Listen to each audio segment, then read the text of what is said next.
नमस्कार मित्रांनो, मोहिनी एकादशीचे महात्म्य जाणून घ्या। नमस्कार मित्रांनो, श्री स्वामी समर्थ। मोहिनी एकादशी ही भगवान विष्णूंच्या आवडत्या एकादशींपैकी एक आहे। ही वर्षातील प्रमुख एकादशी तिथींपैकी एक मानली जाते। पौराणिक कथेनुसार असे मानले जाते की भगवान विष्णू यांनी या दिवशी मोहिनीचे रूप धारण केले होते आणि सर्व देवतांना अमृत मिळवून दिले होते।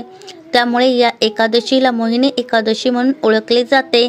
त्यांचे हे मोहिनीचे रूप सत्याचे रक्षण आणि वाईटाचा नाश याचे प्रतीक मानले जाते। या दिवशी भगवान विष्णूंचा उपवास करून पूजा केल्यास उपासकाला सुख, संपत्ती आणि मोक्ष मिळतो असे सांगितले जाते। तर जाणून घ्या मोहिनी एकादशीचे महत्त्व, शुभ मुहूर्त आणि पूजाविधी। महात्म्य: मोहिनी एकादशीच्या व्रताने सर्व पापांपासून मुक्तता होते असे म्हणतात। मोहिनी एकादशीला उपवास केल्याने प्रत्येक क्षेत्रात यश आणि विजय मिळू शकतो असं म्हणतात। मोहिनी एकादशीचे व्रत मनापासून केल्यास आयुष्यातील दुःखांपासून मुक्ती मिळते। मोहिनी एकादशीचा शुभ मुहूर्त: यावर्षी 8 मे 2025 रोजी मोहिनी एकादशी साजरी केली जाणार आहे। ही एकादशी 7 मे 2025 रोजी सकाळी 10:19 सुरू होईल आणि 8 मे रोजी दुपारी 12:19 संपेल। त्यामुळे उदय तिथीनुसार 8 मे रोजी मोहिनी एकादशीचे व्रत करायचे आहे। पूजाविधी: मोहिनी एकादशीच्या दिवशी सकाळी ब्रह्ममुहूर्तावर उठून स्नान करावे, स्वच्छ कपडे परिधान करावेत। यानंतर श्री विष्णूंना पिवळे कपडे अर्पण करा, तांदूळ, फुले, तुळशीची पाने, धूप, दीप दाखवावा, मनोभावे नैवेद्य अर्पण करावा।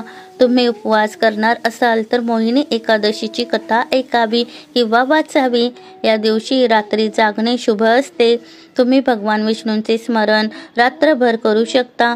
द्वादशी तिथीला सूर्योदयानंतर तुळस पाण्यात टाकून आंघोळ करावी। यानंतर उपवास सोडावा। ब्राह्मणाला अन्न आणि दान देऊन व्रत करा। कथा: पौराणिक कथेनुसार समुद्र मंथनाच्या वेळी अमृताचे भांडे बाहेर आले होते।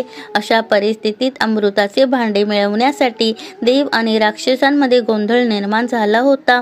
देवांनी राक्षसांना हरवणे गरजेचे होते।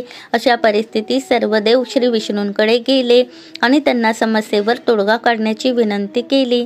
यानंतर श्री विष्णूंनी मोहिनीचे रूप धारण केले आणि राक्षसांना मंत्रमुग्ध केले।